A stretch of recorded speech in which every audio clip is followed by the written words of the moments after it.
बहुत अच्छी कहानी है, जरूर पढ़िएगा और बताइएगा आपको कैसी लगी। आशी आज बहुत गुस्से में थी और होती भी क्यों ना उसे लगता था मोहल्ले की सभी बहुओं में सबसे ज्यादा दुखी वही है। शाम को जब अभिषेक आशी के पति घर आए तो आशी का सारा गुस्सा उन पर निकला। आशी ने कहा, सारे घर का काम मुझे ही करना पड़ता है। अब सामने वाले पड़ोसी शर्मा अंकल की बहू को देखो, वह तो कभी नहीं निकलती बाहर, उसे तो कभी भी बाहर जाते हुए भी नहीं देखा है। और एक मैं जो दिन भर घर के कामों से स्कूटी लेकर बाजारों में घूमती रहती हूँ और आकर फिर घर का काम करो, खाना बनाओ, और तो और बच्चों की सारी जिम्मेदारी भी मेरे ऊपर है। आपसे तो इतना भी नहीं होता कि बच्चों की स्कूल की डायरी भी चेक कर ले, वह भी मुझे ही करनी है। आशी गुस्से में सारी बातें अभिषेक को बोले जा रही थीं और अभिषेक चुपचाप खड़े हुए चेहरे पर थोड़ी सी मुस्कान लिए उसे हाव भाव दे रहे थे। अभिषेक के मजाक के हाव भाव देखकर आशी और ज्यादा नाराज हो गई और चिल्लाते हुए बोली, सही है, आपका यहाँ मैं जल रही हूँ और आप मेरे मजे लेकर हंस रहे हो। तब अभिषेक ने हंसते हुए कहा, यार आशी, अब तुम्हारी इन बेकार की बातों पर हंसी नहीं तो क्या सीरियस हूँ। तुम अपनी तुलना शर्मा अंकल की बहू से कर रही हो। तुम्हें पता है शर्मा अंकल और आंटी दोनों अपनी बहू को घर से बाहर खड़ा तो नहीं होने देते। वह बाहर कैसे निकलेगी? तुम तो शुक्र करो, तुम्हारे ऊपर ऐसी कोई बंदिश नहीं है। तुम चाहे जहां जाओ और तुम्हारा मन करे वह पहनो, फिर भी तुम संतुष्ट नहीं हो। तब आशी ने कहा, यह कोई आज़ादी है, सारे दिन लगे रहो बाजारों में। मैं भी चाहती हूँ कि कभी कभी मुझे किसी चीज के लिए बाजार जाने का मन ना करें तो वह चीज तुम मुझे लाकर घर पर दे दो, पर तुमसे तो उम्मीद करना ही बेकार है। तभी तो मेरा एक पैर घर में होता है और एक पैर बाजार में। तब अभिषेक ने कैसे जैसे आशी को मनाया और फिर रात का खाना खाकर सब सो गए।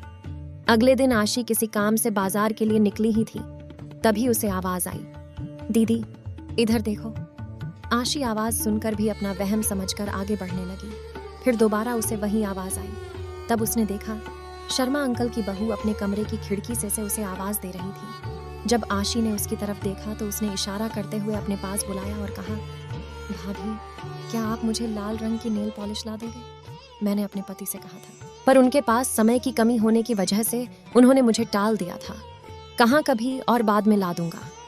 तब आशी ने कहा, अरे तो ऐसा करो, तुम चलो ना, मेरे साथ तुम बाजार भी घूम आओगी और तुम्हें जो भी सामान चाहिए वह ले लेना और साथ में अपन दोनों गोल गप्पे भी खाएंगे। इतना सुनते ही शर्मा अंकल की बहू की आंखों में आंसू आ गए और बोली, दीदी मेरी किस्मत आपकी जैसी नहीं है। मैं अपनी पसंद से कुछ भी नहीं खरीद सकती हूँ। जो भी कुछ घर वाले अपनी पसंद से ला कर देते हैं वही पहन लेती हूँ। मैं बहू हूं ना, तो यह लोग मुझे कहते हैं, बहू तुम चार दीवारी में ही रहो, तभी हमारे घर की शोभा है। आज के जमाने में भी मेरी सास मुझे घर से बाहर जाने नहीं देती है और ना ही पड़ोस में किसी से बात करने देती है। तभी पीछे से आवाज आई। बहू और वह अपनी अधूरी बातों को बिना पूरा करे ही अंदर चली गई और उसके अंदर जाने के बाद आशी यह सोचने पर मजबूर हो गई कि किस्मत किसकी खराब निकली मेरी, कि मुझे अपने घर और बाहर दोनों का काम संभालना पड़ता है, या शर्मा अंकल की बहू की जो अपने घर के बाहर भी खड़ी भी नहीं हो सकती है। आशी सोचने लगी कि मैं तो हमेशा यही सोचती थी कि शर्मा अंकल की बहू की ऐश है जो उसे घर पर बैठे बिठाए हर सामान मिल जाता है। पर आज वह अपनी किस्मत को सराह रही थी, क्योंकि चाहे काम के बहाने ही सही वह घर से बाहर निकल तो सकती है, जिससे चाहे उससे बात कर सकती है, अपनी पसंद का कुछ भी खरीद सकती है। अगर मुझे ऐसे चार दीवारी में कैद कर दिया जाता तो आज वह भी ऐसे ही तड़पती जैसे शर्मा अंकल की बहू आज झटपटा रही है। आज आशी को समझ आ गया था कि जैसा हमें दूर से दिखाई देता है, सच्चाई में अक्सर ऐसा होता नहीं है। इसलिए दोस्तों, हमें जो भी मिला है हमें उसमें संतुष्ट रहना चाहिए, क्योंकि भगवान ने हमें हमारे हिसाब से सबसे बेहतर दिया है।